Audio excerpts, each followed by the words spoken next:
nothing. I think you could probably get all of that gear probably for like 250 quid, if that.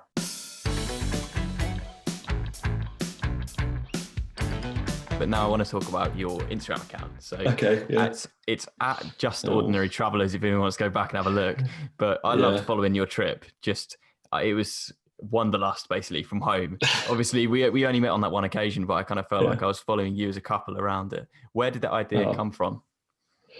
I am a relatively amateur photographer, and by amateur I mean I just have an SLR camera and I like to take it out with me, and I wanted to get better at photography, and so it was like a targeted decision in that respect, and likewise we had friends and family who wanted to keep track of what we were up to and what we were doing. So I probably spent too much time, more than I needed to, like learning like proper photography skills, including Photoshop and tweaking images and all that type of stuff. So that was the main decision behind it, really.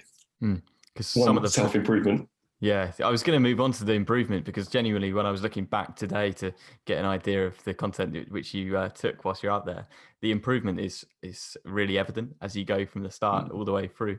What kind of camera kit did you use when you're out there? Thank you. Firstly, that's very kind of you to say. It was, I'm pleased you liked it. I literally had a Canon EOS 100D, which I got for my 21st birthday, so it was already 6 years old by then. I had the kit lens it came with, and I had two other lenses, a long lens and a macro lens, and that was it. Nothing. I think you could probably get all of that gear probably for like 250 quid, if that. Like nice. Even cheaper, and then I had Photoshop as well, which I have just on my laptop. So, but I use that mostly for tweaking a couple of things and making it Instagrammable. I mean, it really was just a 9-month trip for me to improve my Instagram game. So smashing it though, passed the test. And could you feel yourself improving throughout the 9 months? I think I could. To be fair, I think. Maybe not improving. I found myself taking less pictures as I went along. So I knew that I was getting a picture. I was like, okay, I know what I want to do with that, rather than taking, I think at the start I was taking just like 1,000 pictures and and towards the end, a day out, it might be like 200 pictures. So I was being much quicker. And the other thing as well is I got slightly more confident about what I wanted as I went along. So I didn't at any point really feel particularly comfortable asking to take pictures of people, because I think when you're going to someone's space, I think that's quite an intimidating thing to do, especially as a tourist. You don't want to be going up to somebody like, oh, can I take your picture? Because one, it can either be a little bit condescending, or two, it's a little bit like what's it called? Yeah, it's just not very.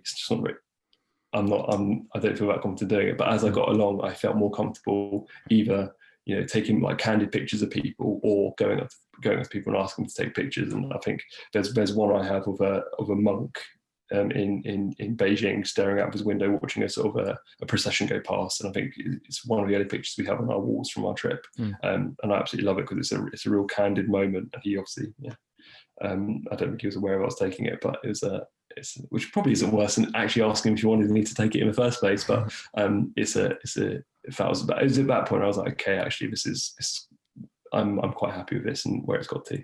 And likewise, I had friends and family blowing up my DMs saying how great this was. So it was a bit of a confidence boost as we went along too. Nice. And you mentioned the photo of the monk, but is that your favourite photo you took on your trip?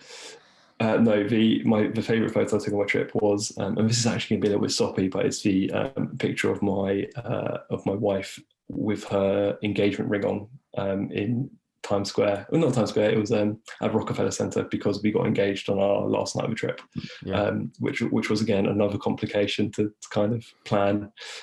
So that was my favorite picture, because it's sort of a very candid picture of the two of us, where we were by ourselves. No one else knew we'd been engaged at that point, so it sort of has a special memory. If I had to pick an actual traveling picture, then I've got a couple. There's one in Beijing of the monk. There's one of the Great Wall of China, where there's like a imposing one in the foreground, and you kind of see it winding it behind in the background, or there's a couple I've got of sort of baby orangutans, which just melt my heart every time I look at them. So those would kind of be my few favourites. And also I think the orange and green contrast of the orangutan one's quite nice too.